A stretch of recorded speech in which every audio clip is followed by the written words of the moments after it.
Hello नमस्कार दोस्तों, कैसे हैं आप सब। मुझे उम्मीद है कि आप सब ठीक होंगे और आप सभी अपनी विभिन्न परीक्षाओं की तैयारी भली भांति कर रहे होंगे। मैं राहुल कुमार आप सभी का अपने यूट्यूब चैनल शिक्षक भर्ती एकेडमी में स्वागत करता हूं। जैसा कि आप सब जानते हैं कि मैं टेट, सीटेट और सुपर टेट यानी कि शिक्षक भर्ती लिखित परीक्षा से संबंधित लगातार विषयवार वीडियोज अपलोड कर रहा हूँ। तो जो लोग भी अभी चैनल पर नए हैं वो लोग जो है चैनल को सब्सक्राइब कर लें, जिससे कि जो है उनको सारी वीडियोज़ की नोटिफिकेशन जो है समय पर मिलती रहे और आप जो है इस चैनल के माध्यम से अपनी तैयारी को एक सही दिशा प्रदान कर पाएँ। तो आज का जो हमारा सेशन होने वाला है वो आपका इंग्लिश ग्रामर से होने वाला है। और इस सेशन से जो भी बच्चे भी कक्षा 6, 7, 8, 9, 10, 11, 12 में हैं वो लोग भी जो है इन सेशन से लाभ उठा सकते हैं, क्योंकि ग्रामर आपकी जो है कक्षा 6 से स्टार्ट होती है और लगातार आपको जो है कक्षा 12 तक और उसके बाद तक जो है ग्रामर आपकी वही रहती है। तो ग्रामर में आपका कोई परिवर्तन नहीं होता है। इसलिए जो लोग भी अभी इंटरमीडिएट या कक्षा 10 या बोर्ड परीक्षा की तैयारी कर रहे हैं वो लोग भी जो है इस चैनल का लाभ उठा सकते हैं, क्योंकि इस चैनल पर आपको जो है ग्रामर का बिल्कुल आपका जो है ब्रॉड सिलेबस, मतलब जो बिगिनर्स हैं उसके बाद जो आपके जो है बेसिक आपका जो है उसके बाद एडवांस, मतलब ये हुआ कि जिनकी इंग्लिश आपकी बहुत कमज़ोर है या इंग्लिश सीखने में उनको ज़्यादा दिक्कत होती है उनके लिए जो है बहुत बेहतर आपका प्लेटफॉर्म है। इसलिए जो है चैनल से जुड़ जाइए और अपनी तैयारी को बेहतर बनाएं। तो चलिए हम आज बात करने वाले हैं सेंटेंसेस एंड देयर रीऑर्डरिंग। मतलब ये हुआ कि आपको सेंटेंस दिया जाएगा और सेंटेंस को आपको जो है सही ऑर्डर में करना रहता है, उसे हम बोलते हैं क्या है, रीऑर्डरिंग बोल देते हैं। और ये क्वेश्चन आपका जो है सुपर टेट या टेट में भी आपका इंपॉर्टेंट है, क्योंकि उसमें क्वेश्चन आपका ऐसे बन जाता है कि आपको जो है एक सेंटेंस देगा और उसमें से कहता है कि which is the correct reorder of the given sentence. मतलब ये हुआ कि दिए गए वाक्य का कौन सा क्रम क्या इसमें सही है आपका। तो उसमें से आपको 4 ऑप्शन देता है और उन चारों ऑप्शन में से आपको जो है सही ऑप्शन को जो है चूज करना रहता है। तो हम चलिए बात कर लेते हैं यहाँ पर सेंटेंस एंड देयर रीऑर्डरिंग।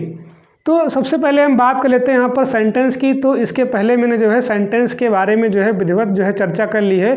अगर आपने वो वीडियोस नहीं देखे हैं जिसमें मैंने सेंटेंस के प्रकार, assertive sentence, interrogative sentence, imperative sentence, exclamatory sentence, objective sentence और उसके बाद जो है मैंने वर्ब का एक वीडियो डाल दिया है, जिसमें मैंने जितने भी आपके वर्ब के टाइप होते हैं, चाहे आपका फाइनाइट वर्ब हो, चाहे आपका नॉन फाइनाइट वर्ब हो, चाहे आपका जो है मॉडल वर्ब हो, चाहे आपका जो है मेन वर्ब हो, मतलब सारे के सारे वीडियोज मैंने जो है डाल रखे हैं। आप जो है चैनल की प्लेलिस्ट में जाएंगे तो आपको जो है वो वीडियोज आपको आसानी से प्राप्त हो जाएंगे। तो उनको देख करके जो है आप वर्ब के बारे में भी आप जो है कंसेप्ट क्लियर कर सकते हैं, क्योंकि बिना वर्ब के आपका जो है कोई भी आपका सेंटेंस नहीं होता। इसीलिए मैंने जो है वर्ब के चैप्टर को पहले पढ़ाना पसंद किया, जिससे कि आपको जो है सेंटेंस के पार्ट, मतलब सब्जेक्ट पार्ट और प्रेडिकेट पार्ट को जो है आपको ढूंढने में दिक्कत ना हो। क्योंकि कभी कभी आपका जो है सुपर टेट में या टेट में ये भी पूछ लेता है कि आपका दिए गए सेंटेंस में से कौन सा आपका जो प्रेडिकेट पार्ट है, कौन सा आपका जो है सब्जेक्ट पार्ट है। वहाँ से आपको जो है अलग करके दे देता है और उसमें से आपको ऑप्शन जो है चूज करना रहता है कि इसमें कौन सा आपका सब्जेक्ट पार्ट है, कौन सा आपका प्रेडिकेट पार्ट है।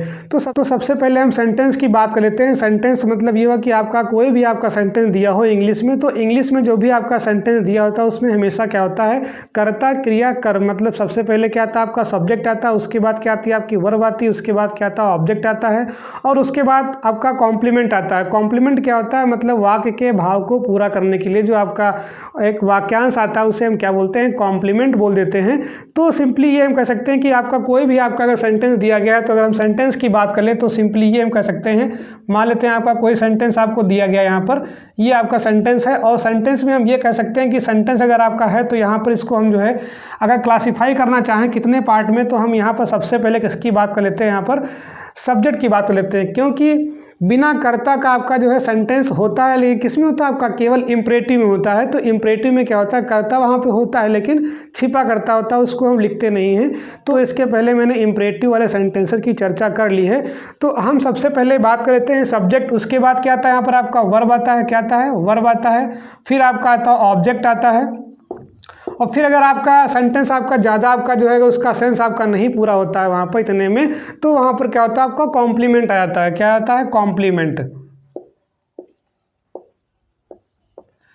तो इंग्लिश में आपका कोई भी आपको अगर सेंटेंस दिया जाता है तो उसका स्ट्रक्चर आपका यही होता है। अगर आप इसकी हिंदी लिखनी चाहें तो सेंटेंस को हम बोलते हैं हिंदी में क्या बोलते हैं, इसको हम वाक्य बोल देते हैं। बिल्कुल आप बेसिक से पढ़िए, जिससे कि आपको जो है कोई भी आपको अंग्रेजी में आगे जब हम पढ़ाएं एक्टिव से पैसिव, डायरेक्ट से इनडायरेक्ट नरेशन, यहाँ पर सिंथेसिस, सिंटैक्स, तो वहाँ पर आपको फिर दिक्कत न होने पाए। क्योंकि अगर आप ये चीज़ें विधिवत समझ गए तो फिर आप समझिए कि आपकी आगे की इंग्लिश जो है बहुत ही आपकी मजबूत हो जाएगी। तो इसको हम क्या बोलते हैं, सब्जेक्ट को यहाँ पर हम बोलते हैं कर्ता बोल देते हैं। ये आपका SUB क्या है, आपका सब्जेक्ट का आपका एब्रीवेशन है, क्योंकि हम सब्जेक्ट को लिखते क्या है, पूरी कर देखें स्पेलिंग क्या होती है सब्जेक्ट की, SUBJECT होता है, लेकिन इसको हम लिखते कैसे हैं, SUB। ये क्या आपका एब्रीवेशन है, मतलब संक्षेपीकरण है। इसी प्रकार से ऑब्जेक्ट को हम लिखते हैं OBJECT, और इसको लिखते कैसे यहाँ पर है, OBJ, मतलब ये हुआ कि आपका ये भी क्या है, एब्रीवेशन है। तो अब हम बात करते हैं वर्ब। वर्ब मतलब क्या होता है, क्रिया। वर्ब मतलब क्या होता है, क्रिया। ऑब्जेक्ट की आपको हिंदी पता है, ये क्या होता है, आपका कर्म होता है। और कॉम्प्लीमेंट क्या होता है, आपका पूरक। पूरक का मतलब इसका नाम ही क्या है, पूरक मतलब वाक्य के भाव को पूरा करने के लिए जो आपका वाक्यांश या मतलब जो है कुछ शब्दों का आपका समूह आता है, उसे हम क्या बोल देते हैं, कॉम्प्लीमेंट बोल देते हैं। तो ये आपका जो है बेसिकली आपका जितना भी आपका सेंटेंस होता है इंग्लिश ग्रामर का, इससे आपका बाहर नहीं आता है। अब यहाँ पर क्या होता है कि आपका मान लीजिए वर्ब है, तो वर्ब का हमने चैप्टर इसीलिए पढ़ाया है कि आपको जो है यहाँ पर पहचानने में आसानी हो जाए। क्यों, क्योंकि हमने वहाँ पर वर्ब के अलग अलग प्रकार की बात की थी। अब यहाँ पर जो भी आपकी वर्ब होगी यहाँ पर, तो वर्ब हो सकता है आपके जितने भी आपके टाइप होते हैं, अगर हम बात करें वर्ब की, तो यहाँ पर हो सकता है आपका यहाँ पर मेन वर्ब आ जाए। क्या आ जाए यहाँ पर, आपकी मेन वर्ब आ जाए। हो सकता है आपके यहाँ पर क्या आ जाए, मॉडल वर्ब आ जाए। कौन सी आपका आ जाए, मॉडल वर्ब। मॉडल को क्या बोलते हैं, मॉडल ऑक्सिलरी बोलते हैं, क्योंकि ऑक्सिलरीज वर्ब के आपके 3 टाइप होते हैं। पहला आपका होता है प्राइमरी ऑक्सिलरी, दूसरा आपका होता है मॉडल ऑक्सिलरी, और तीसरा आपका होता है मार्जिनल ऑक्सिलरी। तो वहाँ पर आपके मॉडल वर्ब के आपके 3 टाइप होते हैं। मैंने इसके पिछले वाले वीडियो में चर्चा की है, तो आप अगर नहीं देखें उस वीडियो को तो विधिवत आप उसको देख लीजिए, जिससे कि आपको जो है कोई दिक्कत न होने पर आगे। क्योंकि मैं इसीलिए जो है जो चीज़ें आवश्यक होती हैं मैं पहले वो पढ़ाने का प्रयास करता हूँ। आपका सिलेबस बहुत लॉन्ग है, लेकिन मैं वो पढ़ा रहा हूँ जो आपके एग्जाम के पॉइंट ऑफ व्यू से इंपॉर्टेंट है। तो चलिए हम यहाँ बात कर लेते हैं। तो अगर आपका मेन वर्ब नहीं आया है, देखिए यहाँ पर वर्ब आपको पहचानना है, मेन का आपका वर्ब का ही है। जितने भी आपके सेंटेंस होंगे वहाँ पर आपका वर्ब क्या होता है, आपका मेन फैक्टर होता है। तो हो सकता है कि वहाँ पर आपका मॉडल वर्ब आ जाए। अगर आपका मॉडल भी नहीं है तो कौन सी आपकी आएगी यहाँ पर, नॉन फाइनाइट, मतलब जैसे आपका जीरेंड आता है, इन्फिनिटिव आता है, पार्टिसिपल आता है। तो ये हमने जो है वर्ब के प्रकारों की चर्चा कर ली। इसमें जो है इसमें लिंकिंग वर्ब हो जाएगा आपका यहाँ पर, ठीक है, मेन वर्ब आपका हो ही गया। तो ये सब आपके जो है वर्ब के प्रकार हैं। तो हमें जो है वर्ब को पहचान करके आपको सेंटेंस को आगे बढ़ाना है। उसके बाद बात कर लेते हैं ऑब्जेक्ट की। तो ऑब्जेक्ट भी आपको पहचानने का तरीका हमने बताया था कि अगर आपको किसी भी सेंटेंस में आपको ऑब्जेक्ट पहचानना है तो वहाँ पर हम करते क्या है, क्या और किसे क्वेश्चन कर देते हैं, तो वहाँ पर आप जो है आसानी से ऑब्जेक्ट पहचान सकते हैं। जैसे हम कहें कि राम पुस्तक पढ़ता है, उसमें हम क्वेश्चन क्या कर दें, क्या लगा दें, राम क्या पढ़ता है, तो क्या में आंसर क्या आया, पुस्तक। तो पुस्तक क्या हो गया, आपका ऑब्जेक्ट हो गया। तो ऑब्जेक्ट को पहचानने का तरीका अभी इसके आगे हम चर्चा करेंगे, ऑब्जेक्ट को पहचानने की चर्चा करेंगे। लेकिन यहाँ पर आप जो है मोटा मोटा आप ये समझ लीजिए कि आपका जो भी आपका सेंटेंस होता है वो हमेशा आपको इसी स्ट्रक्चर मिलेगा, मतलब कर्ता क्रिया कर्म। और अगर आपका सेंटेंस ज़्यादा आपका जो है भावपूर्ण है तो वहाँ पर जो है क्या आता है, आपका कॉम्प्लीमेंट आ जाता है। तो ये आपका बेसिकली जो है सेंटेंस का आपका स्ट्रक्चर होता है। अब हम सेंटेंस के पार्ट की बात लेते हैं। तो सेंटेंस के अगर पार्ट की हम बात लें तो सेंटेंस आपको पता है कि सेंटेंस को हिंदी में बोलते हैं क्या, हम वाक्य बोल देते हैं। सेंटेंस को हिंदी में बोलते हैं वाक्य। और इसके आपके 2 पार्ट होते हैं, मतलब कोई भी आपका सेंटेंस दिया गया उसके आपके 2 पार्ट हो जाते हैं। एक पार्ट को हम बोलते हैं सब्जेक्ट पार्ट बोलते हैं, दूसरे को हम क्या बोलते हैं, प्रेडिकेट पार्ट बोल देते हैं। ये आपका हो गया प्रेडिकेट पार्ट। और एक आपका होता है, इसको बोलते हैं क्या, सब्जेक्ट पार्ट बोल देते हैं। क्या बोल देते हैं इसको हम, सब्जेक्ट पार्ट। सब्जेक्ट को हिंदी में कहते क्या, यहाँ पर उद्देश्य बोलते हैं। क्या बोलते हैं, उद्देश्य। और प्रेडिकेट को हम बोलते हैं क्या, विधेय बोलते हैं। क्या बोलते हैं, विधेय। तो हमने क्या किया, सेंटेंस के 2 पार्ट किए। अब देखिए यहाँ पर क्या लिखा है, पार्ट्स ऑफ द सेंटेंस। हमने यहाँ पर द का प्रयोग क्यों किया, क्योंकि हम सेंटेंस के बारे में पहले पढ़ चुके हैं। और यहाँ पे द क्या आपका है, डेफिनेट आर्टिकल है, मतलब जिन चीज़ों के बारे में हम पहले चर्चा कर लेते हैं उसको अगर हम दोबारा बताते हैं तो हम द का प्रयोग कर सकते हैं। जैसे हम कहें कि देयर वाज ए किंग, एक राजा था। अब अगर हम उसी राजा के बारे में दोबारा बात करते हैं, the king was very brave, तो वहाँ पर क्या लगाएंगे, द का प्रयोग, क्योंकि हम इसके पहले जो है राजा के बारे में चर्चा कर चुके हैं और उसकी चर्चा हम दोबारा फिर करने जा रहे हैं। तो वो चीज़ क्या हो गई, आपकी डेफिनिट हो गई, मतलब निश्चित हो गई। तो वहाँ पर आर्टिकल द का प्रयोग करते हैं। इसके बाद आपका आर्टिकल वाला चैप्टर आएगा तो वहाँ पर हम चर्चा करेंगे। तो ये आपके सेंटेंस के 2 पार्ट हो गए, सब्जेक्ट पार्ट और प्रेडिकेट पार्ट। अब हम बात कर लेते हैं कि सब्जेक्ट पार्ट होता क्या है। तो अगर हम सब्जेक्ट पार्ट को देखें तो सब्जेक्ट को हम बोलते क्या है, जिसके बारे में कुछ कहा जाए। मतलब ये हुआ कि जो भी आपका सेंटेंस दिया होगा उस सेंटेंस में जिसके बारे में कुछ कहा जाए उसे हम क्या बोलते हैं, उद्देश्य बोलते हैं। तो यहाँ पर क्या लिखेंगे, वाक्य में जिसके बारे में कहा जाए, वाक्य में जिसके बारे में कुछ कहा जाए,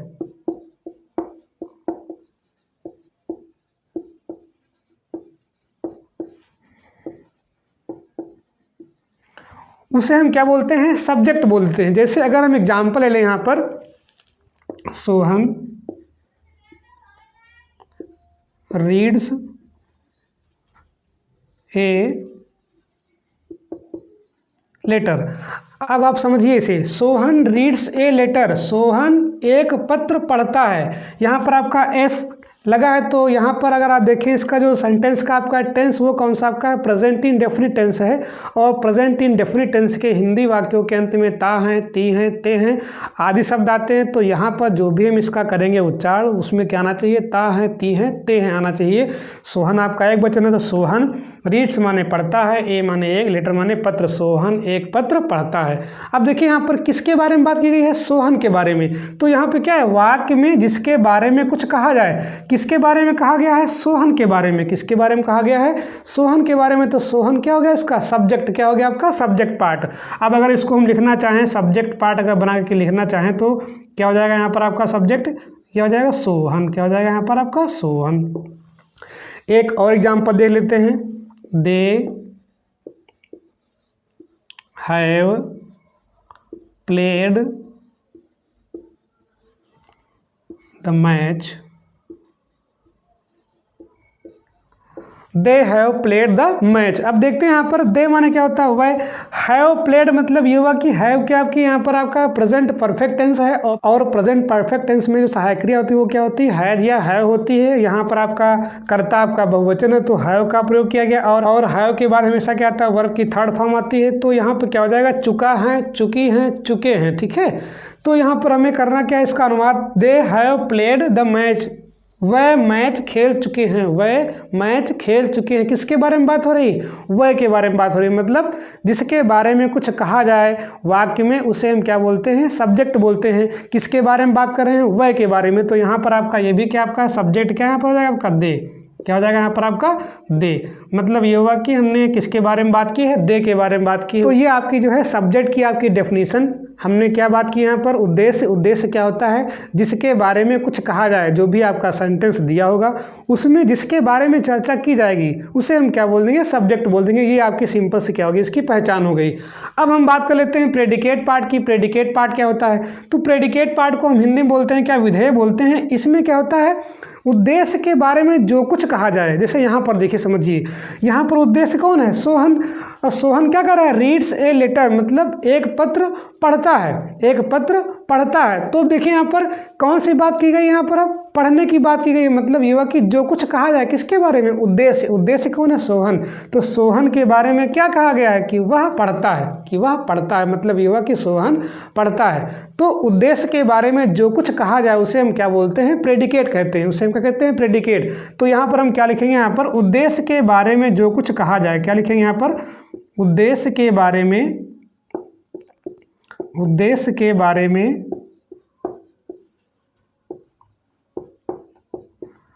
जो कुछ कहा जाए, जो कुछ कहा जाए। कहने का अर्थ ये हुआ कि उद्देश्य के बारे में हम जो कुछ भी कहेंगे, जो भी हम उसके बारे में चर्चा करेंगे, वहाँ पे क्या था, जिसके बारे में चर्चा करें। और यहाँ पे क्या है, जो चर्चा करें हम, मतलब जो हम बात करेंगे उद्देश्य के बारे में, उससे हम क्या बोलेंगे, प्रेडिकेट पार्ट बोल देंगे, ठीक है। जैसे एग्जाम्पल के तौर पे हम ले लेते हैं यहाँ पर, he ate the food, he ate the food. अब देखिए यहाँ पर ही क्या है, उसने हो गया, यहाँ पर एट मतलब खा लिया, द फूड मतलब क्या हुआ, भोजन। उसने भोजन कर लिया या उसने भोजन खा लिया, ये कह सकते हैं हम। तो यहाँ पर किसके बारे में बात हो रही है, उसने मतलब ही के बारे में बात हो रही है। और बात कौन सी हो रही है, खाना खा लिया। तो खाना खा लिया क्या यहाँ पर आपका है, प्रेडिकेट पार्ट है, ठीक है। और ही क्या यहाँ पर आपका सब्जेक्ट पार्ट है। तो प्रेडिकेट पार्ट क्या हुआ आपका यहाँ पर, ये आपका हो गया प्रेडिकेट पार्ट, ठीक है, प्रेडिकेट पार्ट। इतनी बात क्लियर। अब समझिए प्रेडिकेट पार्ट को पहचानने का सबसे आसान तरीका क्या होता है कि जहाँ से भी आपकी वर्ब स्टार्ट होती है, इसीलिए मैंने वर्ब पढ़ाया था कि अगर आपका वर्ब का ज्ञान नहीं तो आप जो है सब्जेक्ट पार्ट और प्रेडिकेट पार्ट को अलग नहीं कर पाएंगे। अब यहाँ पर जितने भी आपके सेंटेंस होंगे उसमें जहाँ से आपकी वर्ब स्टार्ट होगी वहाँ से क्या होता है आपका प्रेडिकेट पार्ट आपका चालू हो जाता है। तो कहने का अर्थ यह हुआ कि अगर हमको प्रेडिकेट पार्ट की पहचान करना है तो क्या करना है यहाँ पर आपको, सबसे पहले हम क्या देखेंगे यहाँ पर वर्ब देखेंगे। क्या देखेंगे यहाँ पर वर्ब, वर्ब से प्रारंभ, ठीक है,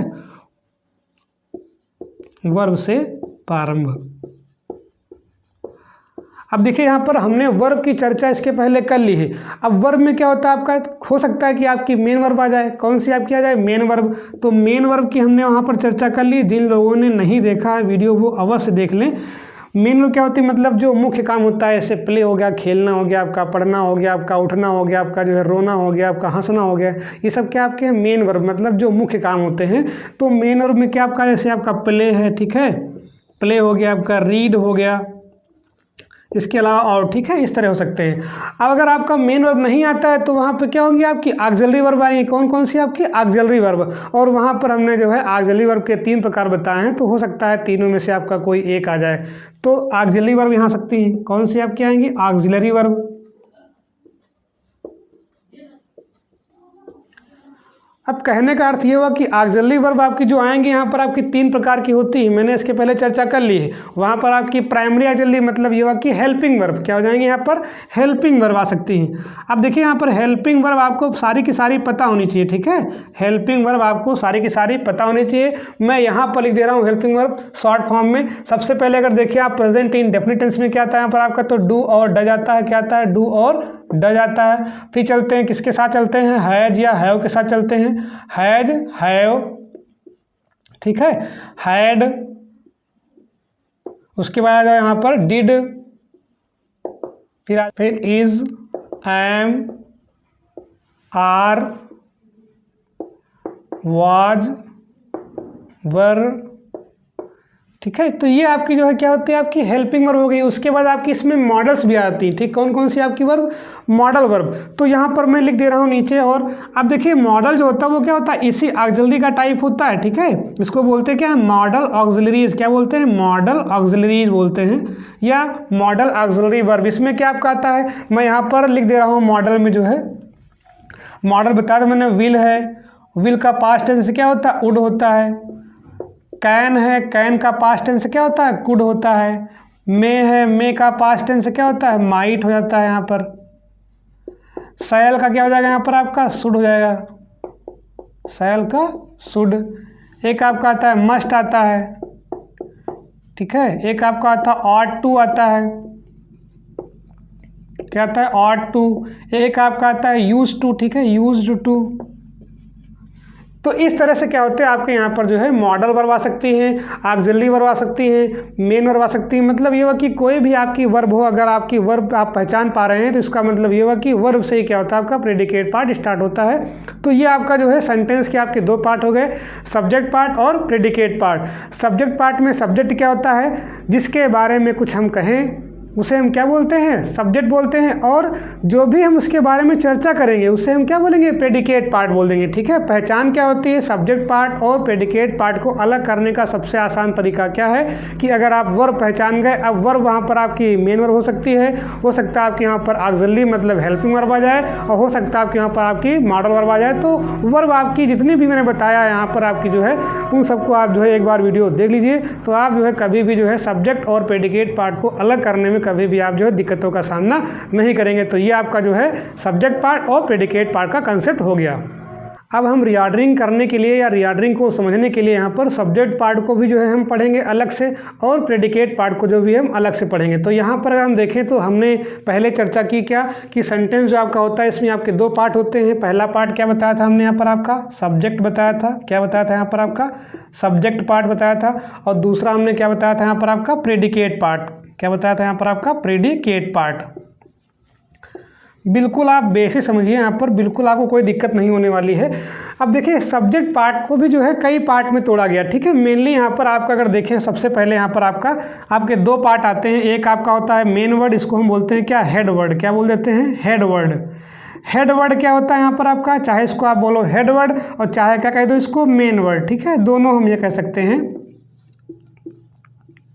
इसको बोलते हैं क्या, मुख्य शब्द बोल देते हैं हिंदी में, क्या बोल देते हैं, मुख्य शब्द। जिन लोगों को दिक्कत होगी इंग्लिश में थोड़ा सा तो बताते रहेंगे यहाँ पर। दूसरा जो आपका इसका पार्ट होता है उसे हम बोलते हैं क्या, क्वालिफायर बोलते हैं। क्या बोलते हैं, क्वालिफायर। क्या बोलते हैं, क्वालिफायर।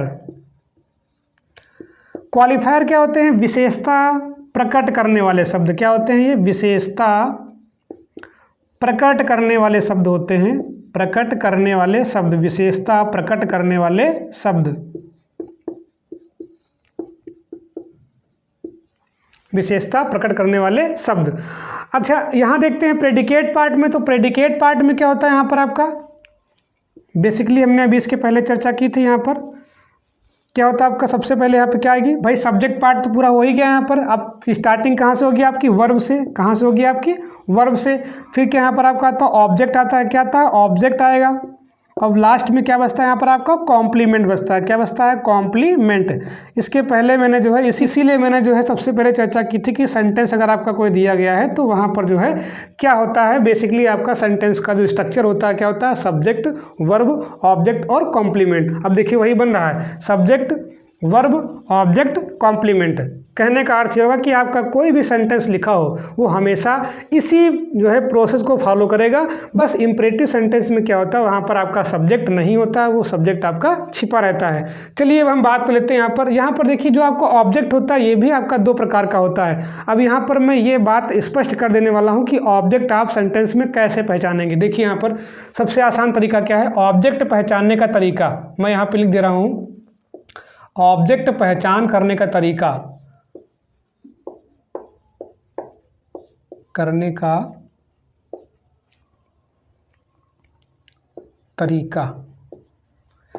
कैसे पहचानेंगे। देखिए अगर हम ये कह दें यहाँ पर जो है, जैसे मान लीजिए लिख देते हैं एग्जाम्पल एक, रवि ईट्स फूड। मैंने क्या लिखा, रवि ईट्स फूड। अब देखिए यहाँ पर रवि आपको क्या यहाँ पर आपका सब्जेक्ट पार्ट है। क्यों, क्योंकि हम किसके बारे में बात कर रहे हैं, रवि के बारे में बात कर रहे हैं। और जैसे यहाँ पर आपकी ईट क्या आपकी मेन वर्ब है, ईट क्या आपकी यहाँ पर मेन वर्ब है। और हमने कहा भी वर्ब आपकी चाहे वो मेन वर्ब हो, चाहे आपकी मॉडल वर्ब हो, चाहे आपकी ऑक्सिलरी हो, चाहे आपकी लिंकिंग हो, चाहे आपकी हेल्पिंग हो, जितनी भी आपकी वर्ब होती है, अगर आपका वर्ब आपको दिख जाए इसका मतलब ये हुआ कि वहीं से आपका प्रेडिकेट पार्ट स्टार्ट हो गया। तो यहाँ से आपका इतना पार्ट क्या हो गया, आपका प्रेडिकेट पार्ट हो गया। लेकिन हमको पहचानना क्या है, ऑब्जेक्ट। भाई सेंटेंस में जब भी आप एक्टिव से पैसिव करेंगे तो वहां पर आपको क्या होता है कि ऑब्जेक्ट को हम बनाते क्या है, सब्जेक्ट। तो जब तक तुम भैया ऑब्जेक्ट नहीं पहचान पाओगे तब तक कैसे लेकर के आओगे इसको। तो हमको करना क्या है, ऑब्जेक्ट की पहचान भी आनी चाहिए। मतलब सेंटेंस को पढ़ेंगे, उसका हम भाव निकालेंगे, उसके बाद हम जो है ऑब्जेक्ट को पहचानेंगे, तब जो है खिसका कर कहाँ ले जाएंगे, आप सब्जेक्ट के स्थान पर ले जाएंगे। ठीक है, तभी आप जो उसके अकॉर्डिंग वर्ब और टेंस का प्रयोग करेंगे। तो हमें ऑब्जेक्ट की पहचान जो है आना चाहिए। चलिए हम बात लेते हैं, अब इसका निकालते हैं हिंदी अर्थ। रवि ईट्स फूड मतलब ये हुआ कि रवि ईट्स माने खाता है, फूड मतलब भोजन, भोजन करता है या भोजन खाता है। ठीक, अब देखिए यहाँ पर हमको पहचानना कि इसमें ऑब्जेक्ट क्या है। भाई ये तो क्रिया हो गई, ईट माने क्या होता है, खाना। अब ये सेंटेंस तो आपका मान लीजिए ईजी है, लेकिन अगर आपका सेंटेंस थोड़ा डिफिकल्ट आ जाए तो वहाँ पर कैसे पहचानेंगे। सबसे आसान तरीका क्या है, जो भी आपका यहाँ पर इसका हिंदी अर्थ है, जैसे यहाँ पर लिखे इसको हम क्या लिखेंगे, रवि भोजन खाता है, रवि भोजन खाता है। आप समझिए इसको। अब इसमें जो है हम क्या कर रहे हैं, क्या क्वेश्चन लगा रहे हैं, रवि क्या खाता है। क्या लिखे यहाँ पर, रवि क्या खाता है, रवि क्या खाता है, रवि क्या खाता है। अब समझिए क्या, जब हम क्वेश्चन करेंगे तो क्या में आंसर क्या आया, क्या में आंसर मतलब उत्तर क्या आया यहाँ पर आपका। अगर हम क्या के संदर्भ में उत्तर की बात करें तो क्या आया यहाँ पर, भोजन। क्या आया, भोजन। तो भोजन ही क्या इसका है, ऑब्जेक्ट है। भोजन इसका क्या है, ऑब्जेक्ट है। कहने का अर्थ ये हुआ, अगर आपको कोई सेंटेंस दिया गया है उसकी आप पहले हिंदी निकालिए, हिंदी निकालने के बाद उसमें क्या क्वेश्चन करो और क्या क्वेश्चन में जो आपको उत्तर मिलेगा वही आपका उस सेंटेंस का ऑब्जेक्ट होगा। इतनी बात क्लियर। अच्छा कभी कभी क्या लगाते हैं, किसे लगाते हैं, क्या लगाते हैं, किसे। जैसे एग्जाम्पल और ले लेते हैं, यहाँ पर हम नीचे लेते हैं एग्जाम्पल, वहाँ पर आपकी जगह नहीं बची हुई है। जैसे लिख देंगे यहाँ पर, Sohan killed the snake, killed the snake. अब समझिए यहाँ पे लिखा है सोहन किल्ड मतलब मार डाला, सोहन ने मार डाला किसे, द स्नेक मतलब सांप को मार डाला। अब सोहन ने किसे मार डाला, इसकी अगर हिंदी लिखना चाहें तो क्या लिखेंगे, सोहन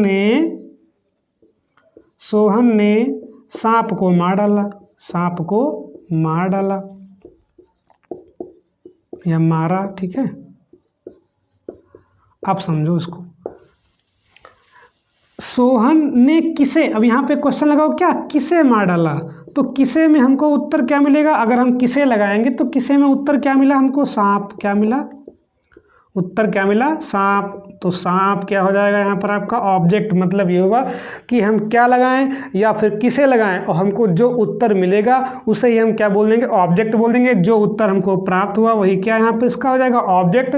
तो सीधा आपका एक लाइन में कहने का अर्थ ये होगा कि अगर हमें किसी सेंटेंस में ऑब्जेक्ट पहचानना है तो पहले उस सेंटेंस की हम हिंदी निकाल लेते हैं और हिंदी निकालने के बाद उसमें हम क्या या किसे क्वेश्चन लगाते हैं। तो हमारा जो जनरल आपका बना क्या लगाओ या फिर किसे लगाओ, हमारा क्या बना यहाँ पर आपका, क्या या किसे, क्या या किसे। और क्या या किसे लगाने के बाद हमको जो भी यहाँ पर उत्तर मिलेगा, जो भी हमको यहाँ पर उत्तर मिलेगा उसे हम क्या बोल देंगे, ऑब्जेक्ट बोल देंगे। सबसे आसान तरीका आपका ऑब्जेक्ट पहचानने का हो गया। चाहे आपका जो सेंटेंस लिखा हो, कभी भी आप जो है दिक्कत महसूस नहीं करेंगे। अब हम बात कर लेते हैं ऑब्जेक्ट के प्रकार की। पहली बात तो ऑब्जेक्ट पहचानो, अब उसके हम किसकी बात कर रहे हैं, उसके प्रकार की बात कर रहे हैं। अब तो और टेढ़ा हो गया, पहले हमको दिक्कत हो रही थी कहाँ, ऑब्जेक्ट पहचानने में, अब तो और दो लोग आ गए। ऑब्जेक्ट के आपके दो प्रकार होते हैं, कितने प्रकार, दो प्रकार। पहला प्रकार क्या होता है यहाँ पर आपका, एक होता है इनडायरेक्ट ऑब्जेक्ट। कौन सा, इनडायरेक्ट ऑब्जेक्ट बोलते हैं इसको, जो है इनडायरेक्ट ऑब्जेक्ट। बहुत इंपॉर्टेंट चीज़ें हैं ये, आपको बहुत काम करेंगी आगे जब भी हम पढ़ाएंगे आगे, जो है डायरेक्ट ऑब्जेक्ट। अब ये क्या होते हैं इनको भी समझिए। हम लोग क्या हैं, इनडायरेक्ट मतलब सजीव कर्म हैं, क्या हैं, सजीव जिंदा हैं, सजीव कर्म, जान है, हम में चलते हैं, खाना खाते हैं, ये क्या आपका सजीव कर्म है। और ये क्या है आपके निर्जीव कर्म है, क्या है, निर्जीव कर्म। क्या है यहाँ पर आपके निर्जीव कर्म, इनके कर्म खराब रहे तो ये है निर्जीव, हमारे कर्म अच्छे हैं तो हम क्या हो गए, सजीव। ठीक है, तो हम लोग क्या हैं, इनडायरेक्ट। अब आप ध्यान रखिए कि हम लोग क्या हैं, इनडायरेक्ट हैं। अब भूल मत जाइए, कभी कभी क्या होता है आपस में कन्वर्जन आता है, ठीक है। अगर हम लाएंगे डायरेक्ट को पहले, ठीक है, तो यहाँ पर क्या होता है, टू या फार का प्रयोग होता है। मतलब ये हुआ कि जब भी आप इसमें इंटरचेंज करते हैं तो टू या फार का प्रयोग करते हैं, आगे हम बताएंगे जब चर्चा करेंगे उसकी, जो है। तो मेनली आपके यहाँ पर ऑब्जेक्ट आपके दो प्रकार के हो गए, इनडायरेक्ट ऑब्जेक्ट और डायरेक्ट ऑब्जेक्ट। एग्जाम्पल समझिए आप, जो है यहाँ पर थोड़ा सा लेते हैं, यहाँ पर लिखे I bought a book for you. I bought a book for you. I माने मैंने, बॉट माने खरीदी, ए माने एक, बुक माने पुस्तक, फॉर माने के लिए, यू माने तुम्हारे, मतलब मैंने तुम्हारे लिए एक पुस्तक खरीदी। तो ये आपका क्या होगा, इसका हिंदी अनुवाद। हमने अभी क्या बताया, अगर हम डायरेक्ट को पहले लेकर के आएंगे, ये कैसा कर्म आपका है, निर्जीव है, कैसा आपका है, निर्जीव। और इसको हम क्या बोलते हैं, डायरेक्ट। क्या बोलते हैं, डायरेक्ट। और ये भाई साहब यू मतलब क्या होता है, तुम जिंदा हो, तो ये क्या हो गया आपका इनडायरेक्ट। क्या हो गया आपका यहाँ पर आपका इनडायरेक्ट। तो ये भाई साहब हो गया आपके इनडायरेक्ट, मतलब ये जिंदा हैं, तो ये हो गए सजीव। क्या हो गए, सजीव। तो हमने अभी क्या बताया कि अगर आप डायरेक्ट को पहले लेकर के आएंगे, मतलब अगर निर्जीव कर्म पहले आएगा किससे, सजीव से, तो वहाँ पर हम जो है टू या फार का प्रयोग करते हैं। मैंने बताया था यहाँ पर किसका प्रयोग करते हैं, टू या फार का। देखिए यहाँ पर क्या है, फार आया है। इसी प्रकार से अगर हम एक और देख लें, वहाँ पर अगर आप पहचान लें, जैसे लिखा हो यहाँ पर, द टीचर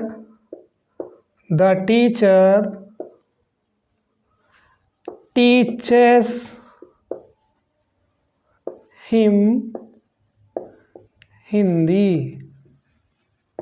अब समझो यहाँ पर, the teacher teaches him Hindi.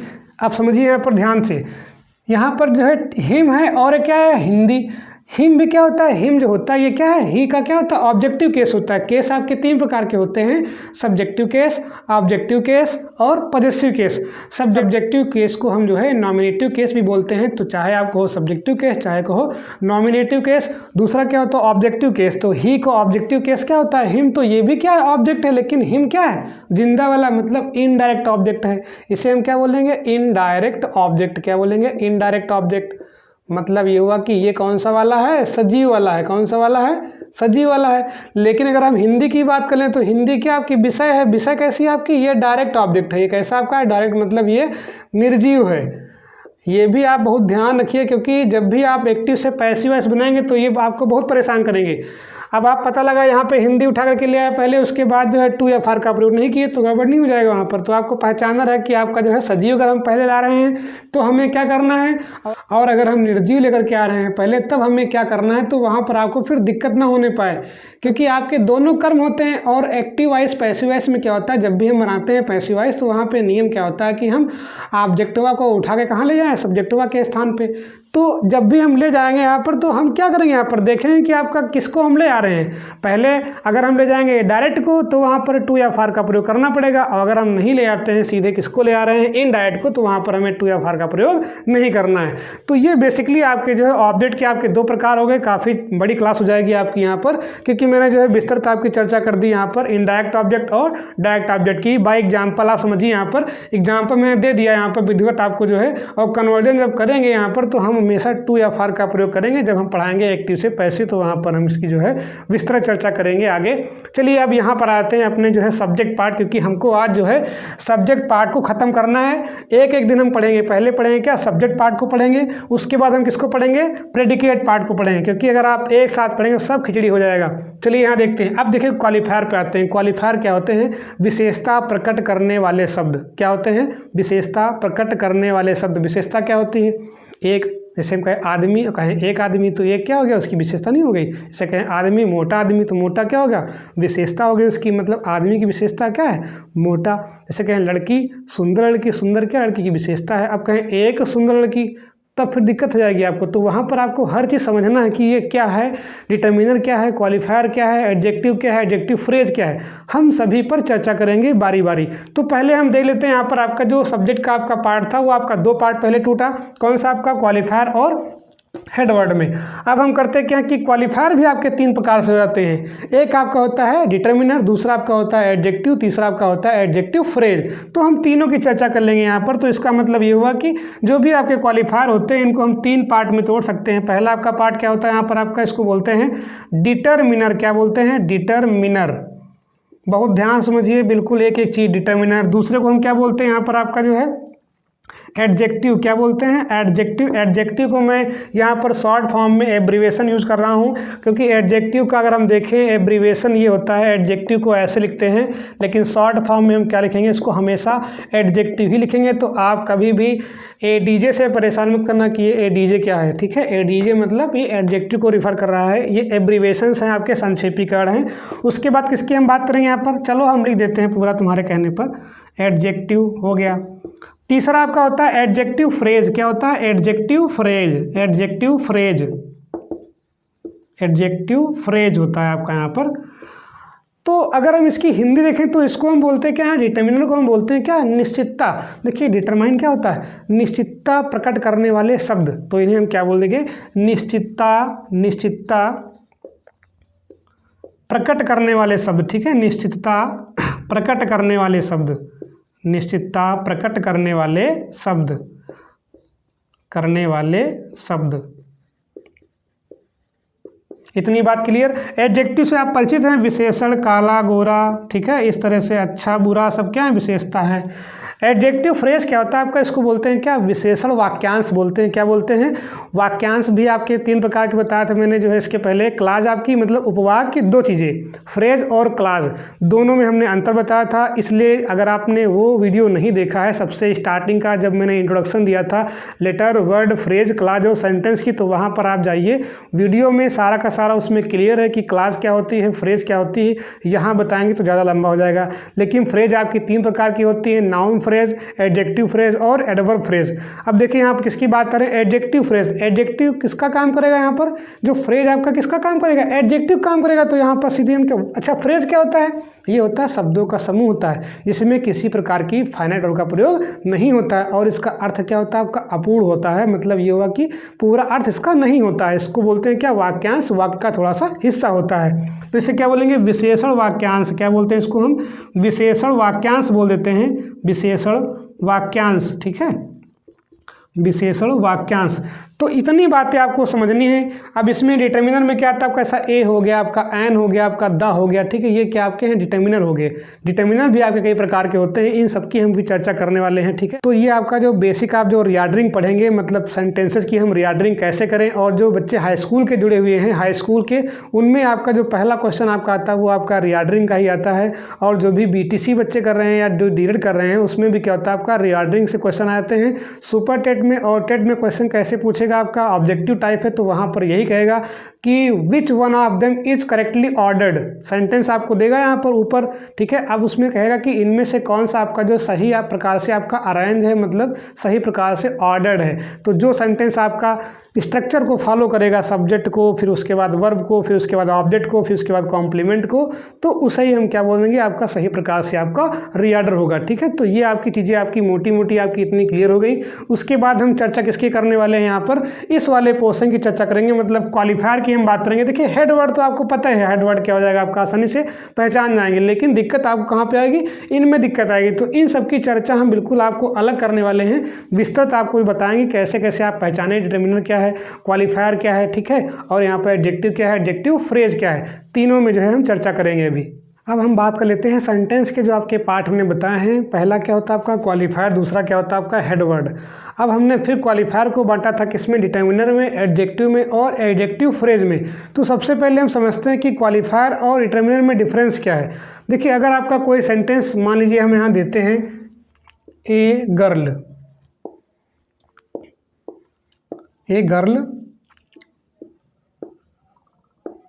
केम। अब हमने यहाँ पर ये सेंटेंस ले लिया। अब यहाँ पर हम देखते हैं, पहली बात तो यहाँ पर हेड वर्ड क्या है, हेड वर्ड आपका क्या है, यहाँ पर आपका गर्ल हो गया। ये आपका क्या होगा, प्रेडिकेट पार्ट, क्योंकि यहाँ पर क्या है, कम क्या है, क्रिया है। तो यहाँ से आपका तो प्रेडिकेट पार्ट हो गया, हमें मतलब किससे भी केवल है, सब्जेक्ट पार्ट से। तो गर्ल आपका हेड वर्ड हो गया। अब यहाँ पर ए क्या है, ए आपका है क्वालिफायर, ए क्या आपका यहाँ पर आपका है क्वालिफायर। तो यहाँ पर अगर हम देखें तो ए को हम क्या बोलेंगे, ए क्या यहाँ पर आपका है, ये आपका है क्वालिफायर। क्या है यहाँ पर आपका है, क्वालिफायर। इतनी बात क्लियर, ये आप समझ गए ना। मतलब ये हुआ कि अगर आपका यहाँ पर सीधा सीधा आपका हेडवर्ड होता है, ऐसे हम बोलते हैं क्या, नाउन बोल सकते हैं। गर्ल है तो आपका नाउन ही। ठीक है, तो नाउन से पहले अगर आपका यहाँ पे आया क्या, कोई आपका आ गया यहाँ पर आपका ए हो, चाहे एन हो, चाहे द हो, चाहे आपका ऑल हो, चाहे आपका सम हो। ठीक है, मतलब कुछ भी आ जाए तो उसे हम क्या बोलेंगे, क्वालिफायर बोलेंगे। लेकिन एक शर्त पर हम इसे क्या बोल देते हैं, डिटर्मिनर। अगर यहाँ पर कोई आपका गर्ल से पहले क्या आ जाए, एडजेक्टिव आ जाए। मतलब ये हुआ कि अगर यहाँ पर एडजेक्टिव की उपस्थिति होगी किससे, गर्ल से पहले। अब अगर यहाँ पे हम ऐसे कह दें कि ए ब्यूटीफुल गर्ल केम, क्या कह दें, ए ब्यूटीफुल गर्ल केम। अब समझिए यहाँ पर ए ब्यूटीफुल गर्ल केम। अब गर्ल यहाँ पे क्या आपका, ये तो आपका हो गया हेड वर्ड हो गया। क्या हो गया यहाँ पर आपका हेड वर्ड, क्या हो गया यहाँ पर आपका हेड वर्ड। लेकिन अब समझते हैं कि हमने यहाँ पर देखा कि जो गर्ल के आगे यहाँ पे क्या है, ब्यूटीफुल। और ब्यूटीफुल क्या यहाँ पर आपका एडजेक्टिव है, ब्यूटीफुल क्या यहाँ पर आपका एडजेक्टिव है। तो फिर इसे अब हम क्या, अब इसे हम जो है क्वालिफायर नहीं बताएंगे, क्या बताएंगे, ये फिर आपका क्या हो गया, डिटर्मिनर। मतलब ये हुआ कि ये निश्चितता प्रदान कर रहा है। देखिए यहाँ पे गर्ल मीन्स क्या होता है, लड़की। ब्यूटीफुल माने क्या होता है, सुंदर। तो विशेषता किसकी, आपकी लड़की की विशेषता क्या है, सुंदर है। तो ये तो आपका हो गया एडजेक्टिव। अब अगर एडजेक्टिव के पहले कुछ आता है उसे हम क्या बोलते हैं, इसे बोलते हैं डिटर्मिनर। क्या बोलते हैं, डिटर्मिनर। कहने का अर्थ ये हुआ कि अगर एडजेक्टिव का प्रयोग नहीं हुआ है किसी भी संज्ञा से या हेडवर्ड के पहले, तो उसे हम क्या बोलेंगे, सीधा केवल बोलेंगे क्वालिफायर। लेकिन अगर नाउन से पहले या जो भी आपका यहाँ पर हेडवर्ड है उससे पहले अगर आपका एडजेक्टिव आ जाए तो वहाँ पर उसे हम क्या बोलेंगे, फिर उसके आगे वाले को डिटर्मिनर बोल देंगे। जैसे अब हम यहाँ पर दूसरा एग्जाम्पल लेते हैं कि आपका पहला एग्जाम्पल हो गया। इस एग्जाम्पल में एक बात आपको ध्यान से देखने को क्या मिली यहाँ पर, अगर आपका यहाँ पर केवल गर्ल है, उसके अगर साथ आपका कोई भी आपका आता है यहाँ पर, चाहे आपका ए हो, चाहे एन हो, चाहे द हो, उसे हम क्या बोलेंगे, क्वालिफायर बोल देंगे, ठीक है। लेकिन अगर उस हेड वर्ड से पहले कोई एडजेक्टिव आता है तो फिर इसे हम क्वालिफायर नहीं बोलेंगे, क्या बोलेंगे, इसको हम डिटर्मिनर बोल देंगे। इतनी बात क्लियर। अब देखते हैं यहाँ पर दूसरा एग्जाम्पल ले लेते हैं। यहाँ पर a man fell down, a man fell down, एक आदमी गिरा, एक आदमी गिर गया या गिरा। अब देखते हैं यहाँ पर ए मैन, अब यहाँ पर ये मैन क्या आपका हेड वर्ड है, मैन यहाँ पे क्या है, मतलब मुख्य शब्द है, हेड वर्ड हो गया। इस हेड वर्ड के आगे यहाँ पर कोई आपका एडजेक्टिव नहीं है, तो ये किस तरह काम करेगा, एक क्वालिफायर के रूप में, मतलब विशेषता बताने वाले शब्द के रूप में। तो यहाँ पर ए क्या आपका, ये क्वालिफायर है, ना कि डिटर्मिनर। ध्यान देना यहाँ पर, अगर हेड वर्ड से पहले किसी एडजेक्टिव का प्रयोग नहीं तो वहाँ पर क्या होता है, उसे हम केवल बोलेंगे क्या, क्वालिफायर, क्या बोलेंगे, इसको हम क्वालिफायर। बहुत ध्यान देने की बात है, बहुत बेसिक चीज़ है यहाँ पर। तो ये आपका क्वालिफायर हो गया। लेकिन अगर हम इसी सेंटेंस को और लिख दें, कैसे लिखते हैं यहाँ पर इसी सेंटेंस को, an old man fell down, an old man fell down. अब समझिए यहाँ पर ये मैन आपका हो गया हेड वर्ड, ये तो आपका प्रेडिकेट पार्ट, इससे हमें मतलब नहीं, ठीक है। ये आपका प्रेडिकेट पार्ट, क्योंकि फेल फॉलन होता है, तो ये आपका क्या है, वर्ब हो गया, मेन वर्ब। और मेन वर्ब के बाद क्या होता है आपका, यहाँ पर प्रेडिकेट पार्ट होता है। हमें किसकी चर्चा करनी है, केवल सब्जेक्ट पार्ट की। तो यहाँ पर आपका जो मैन क्या आपका हो गया, ये आपका हो गया हेड वर्ड, ये क्या हो गया आपका यहाँ पर हेड वर्ड हो गया। और उसके पहले यहाँ पर ओल्ड क्या है, यहाँ पर आपका है एडजेक्टिव है, किसकी विशेषता बता रहा है, मतलब आदमी तो आपका था, यहाँ पे क्या हो गया, आदमी बूढ़ा, मतलब बूढ़ा क्या है, आदमी की विशेषता है, तो ये हो गया आपका एडजेक्टिव, ये क्या हो गया आपका एडजेक्टिव। अब देखिए अगर हेड वर्ड से पहले कोई एडजेक्टिव आता है तो इसको हम क्वालिफायर नहीं बोलेंगे, क्या बोलेंगे इसको बोलेंगे डिटर्मिनर, क्या बोलेंगे, डिटर्मिनर, ठीक है। इतना आपको यहाँ पर डिफरेंस समझना है कि अगर एडजेक्टिव का प्रयोग होता है उसके अगर पहले आपका कोई भी आपका शब्द लिखा उसे हम क्या बोलेंगे, डिटर्मिनर। और अगर एडजेक्टिव का प्रयोग नहीं हुआ है, केवल आपका ऐसे ही आया है, तो उसे हम क्या बोलेंगे, क्वालिफायर बोल देंगे। तो ये आपका क्वालिफायर और डिटर्मिनर पे आपका डिफरेंस हो गया। अब देखिए यहाँ पर डिटर्मिनर आपके कई प्रकार के होते हैं। जैसे हम देखें यहाँ पर डिटर्मिनर आपका क्या होता है, आर्टिकल्स हो सकता है, डिमोन्स्ट्रेटिव आपका एडजेक्टिव हो सकता है। जैसे आप कहते हैं दिस बुक मतलब यह किताब, किताब की विशेषता क्या है कि यह किताब, ठीक है। दैट पर्सन, वो आदमी, ये भी क्या है, उसकी विशेषता है। तो ये क्या है, डिमोन्स्ट्रेटिव मतलब संकेतवाचक, संकेत दे रहे हैं। संकेत मतलब क्या हो गया आपका, डिमोन्स्ट्रेशन उसको बोलते हैं, क्या, संकेत देना बोल देते हैं, ठीक है। तो दिस हो गया, दैट हो गया, दीज हो गया, दोज हो गया, तो वो क्या होता है आपका डिमोन्स्ट्रेटिव आपका एडजेक्टिव होता है। इसी प्रकार से आपका आता है पजेसिव एडजेक्टिव आता है, मतलब जैसे हिज उसका हो गया, हर मतलब उसका हो गया, इट्स मतलब इसका हो गया, ठीक है। दियर मतलब उनका हो गया, योर मतलब तुम्हारा हो गया। जितने भी आपके पजेसिव केस होते हैं पर्सनल प्रोनाउन टेबल में, सारे के सारे क्या होते हैं, पजेसिव एडजेक्टिव के रूप में अगर उनका प्रयोग होता है तो वो क्या कहलाते हैं, डिटर्मिनर के रूप में यूज होते हैं। मतलब जितने भी आपके ये वर्ड आएंगे, इस यहाँ पे क्या लिखा हुआ, डिटर्मिनर, जितने भी आपके यूज होते हैं वो क्या होते हैं, एज ए डिटर्मिनर ही आते हैं। किसका मतलब ये कि अगर आपको सेंटेंस दिया गया तो सबसे पहले आप जो है इनको निकाल करके लाएंगे, ठीक है।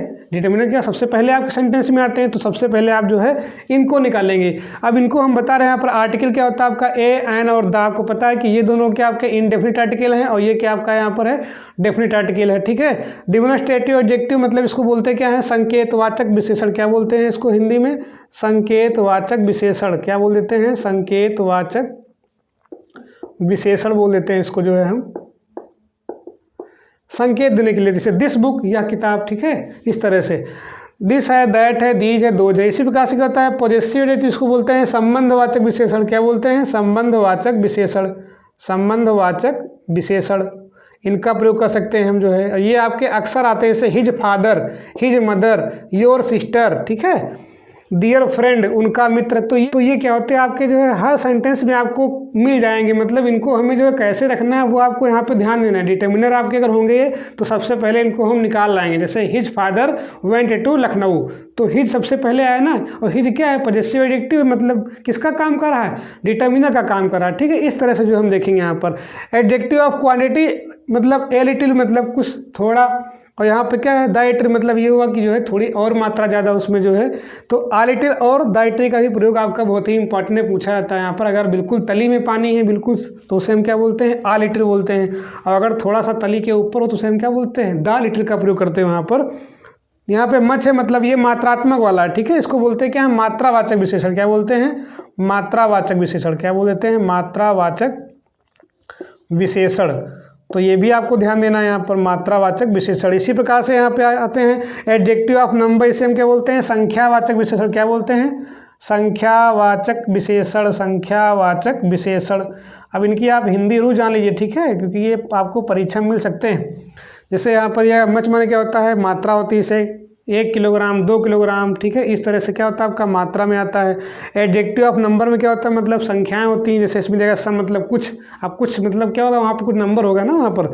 आल मतलब सभी, ये भी आपको कुछ गिनती वाला होगा। मतलब नंबर मतलब जिसको हम जो है जिसकी गणना कर सके, जिसको हम गिन सके, ठीक है। फिर मतलब होता है कुछ होता है, यहाँ पे लिखा है सेवरल, मतलब क्या होता है, बहुत से, ठीक है। एनी माने क्या होता है, कोई, बोथ माने दोनों, एवरी माने क्या होता है, प्रत्येक, आइदर माने मतलब होता है इनमें से, ठीक है, और इनमें से नहीं। 1 1 2 2, फर्स्ट पहला, सेकंड दूसरा, फर्स्ट सेकंड थर्ड, मतलब जितनी भी आपकी काउंटिंग की नंबर्स होती हैं वो किस में आपकी आती हैं, एडजेक्टिव ऑफ नंबर में आती है। तो डिटर्मिनर के तौर पर आपके ये सभी आ सकते हैं। अब एक आपका बचता है यहाँ पर एडजेक्टिव फ्रेज, उसकी भी हम चर्चा कर लेते हैं। अब इसको जो है हम एक समेकित रूप से समझ लेते हैं, पूरा जो आपका स्ट्रक्चर दिया गया है। तो हमने इसके पहले अभी बात कर ली यहाँ पर, डिटर्मिनर कैसे होता है, क्वालिफायर कैसे होता है, और एडजेक्टिव आपका कैसे आता है।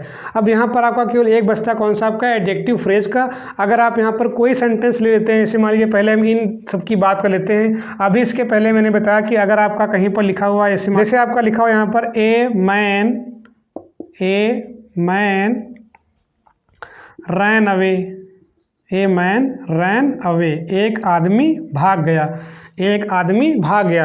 अब यहाँ पर मैन क्या है, यहाँ पर आपका है, मैन आपका क्या है, यहाँ पर आपका मैन आपका हो गया हेड वर्ड। क्या हो गया यहाँ पर आपका, हेड वर्ड। मैन क्या हो गया यहाँ पर आपका, हेड वर्ड। और ए यहाँ पे क्या है, हमने अभी कहा था कि अगर मैन के आगे यहाँ पर आपका कोई एडजेक्टिव नहीं है तो इसे हम क्या बोलेंगे, क्वालिफायर। क्या बोलेंगे इसे हम, क्वालिफायर। क्या बोल देंगे इसको हम, क्वालिफायर बोलेंगे। क्या बोलेंगे इसको हम, क्वालिफायर। यदि किसी भी हेडवर्ड के पहले अगर आपका एडजेक्टिव नहीं है तो वो केवल और केवल क्या होता है, क्वालिफायर होता है। लेकिन अगर इसी सेंटेंस को थोड़ा मॉडिफाई कर दें, क्या कर दें, ए फैट मैन रैन अवे, ए फैट मैन, एक मोटा आदमी भाग गया। अब समझिए यहाँ पर मैन आपका क्या है, यहाँ पर आपका हेडवर्ड है। मैन क्या है यहाँ पर आपका, हेडवर्ड है। मैन क्या यहाँ पर आपका है, हेडवर्ड है। और उसके साथ साथ यहाँ पर फैट क्या है, फैट जो है ये मैन की विशेषता है। मतलब मैन मतलब आदमी, और फैट मतलब मोटा, तो मोटा क्या उसकी विशेषता है। तो इसे हम क्या बोलेंगे, एडजेक्टिव बोलेंगे। क्या बोलेंगे, एडजेक्टिव। अब यहाँ पर आपका ये क्वालिफायर नहीं, ये क्या हो गया आपका, डिटर्मिनर। जैसे ही आपका यहाँ पर हेड वर्ड से पहले आपका एडजेक्टिव आएगा उसे हम क्या बोलेंगे, अब यहाँ पर आपका इसे हम क्या बोलेंगे, ये आपका डिटर्मिनर है। क्या आपका यहाँ पर आपका डिटर्मिनर, मतलब निश्चितता प्रदान करने वाला आपका ये शब्द हो गया डिटर्मिनर। इतनी बात क्लियर। तो हमने किसकी बात कर ली, क्वालिफायर कब होता है, जब एडजेक्टिव का प्रयोग नहीं होता है। तो मैं इसको लिख नहीं रहा हूँ, बस सीधा आप ये जानिए कि अगर एडजेक्टिव का प्रयोग होगा तो उसे हम क्या बोलेंगे, उसके आगे वही जो आपका लिखा होगा उसे हम क्या बोलेंगे, डिटर्मिनर। लेकिन अगर आपका जो है हेड वर्ड से पहले एडजेक्टिव नहीं आया उसे हम क्या बोलते हैं, क्वालिफायर।